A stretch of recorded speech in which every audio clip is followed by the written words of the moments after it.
1954 உணவுக்கே வழி இல்லாதப்போ கல்வி எதுக்குன்னு கேட்ட காலகட்டத்திலேயே இலவசமா கல்வியும் இலவசமா மதிய உணவையும் கொடுத்து 13,000க்கு மேற்பட்ட பள்ளிகளை திறந்தவரை பத்தி தான் நம்ம இன்னைக்கு பார்க்க போறோம். 1903 ஜூலை 15ஆம் தேதி விருதுநகர் மாவட்டத்துல பிறக்கிறாரு. இவர் சிறு வயதா இருக்கும் போதே தகப்பனாரை இழந்துடுறாரு. இதனால பல கஷ்டங்களை இவர் தாண்டி வர வேண்டியதா இருக்குது. 12 வயதுக்கு மேல இவருக்கு அரசியல்ல அதிக ஈடுபாடு ஏற்படுது. 1921 முதன் முறையா மதுரையில காந்திஜியை சந்திக்கிறாரு. அவருடைய கொள்கைகளை ஈடுபாடு கொண்ட இவரு காங்கிரஸ்ல இணையறாரு. பிரிட்டிஷை எதிர்த்து மக்களுக்காகவும் சுதந்திர போராட்டத்துக்காகவும் பாடுபடுறாரு. இதனால பல முறை சிறைவாசம் போறாரு.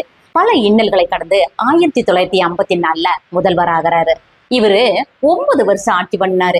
இவர் ஆட்சியில் இருந்த காலகட்டத்துல தான் நிறைய டேம்ஸ்கள் கட்டப்பட்டது, பெல் நிறுவனம் அமைக்கப்பட்டது, சுகர் ஃபேக்டரி, சென்னையில் இருக்கக்கூடிய தொழில்நுட்ப கல்லூரியை அமைக்கப்பட்டது. உணவுக்கே வழி இல்லாதப்போ கல்வி எதுக்குன்ற கேள்விக்கு பதிலாக மாணவர்களுக்கு இலவசமா கல்வியும் மதிய உணவையும் கொடுத்து 13,000க்கு மேற்பட்ட பள்ளிகளை திறந்திருக்கிறாரு. எல்லாருடைய வாழ்க்கையும் வரலாறு ஆவதில்லை. வரலாறு படித்தவர்கள் யாரும் தனக்காக வாழ்ந்ததில்லை. அவர்தான் கர்ம வீரர் காமராஜர். இவரு படிக்கலைன்னாலும் நிறைய குழந்தைகளை படிக்க வச்சிருக்கிறாரு. அதனாலதான் இவரை கல்வி கண்டிருந்த காமராஜர்னு சொல்லி சொல்றோம். இவருடைய பிறந்த நாள் தான் கல்வி வளர்ச்சி தினமா நம்ம கொண்டாடுறோம்.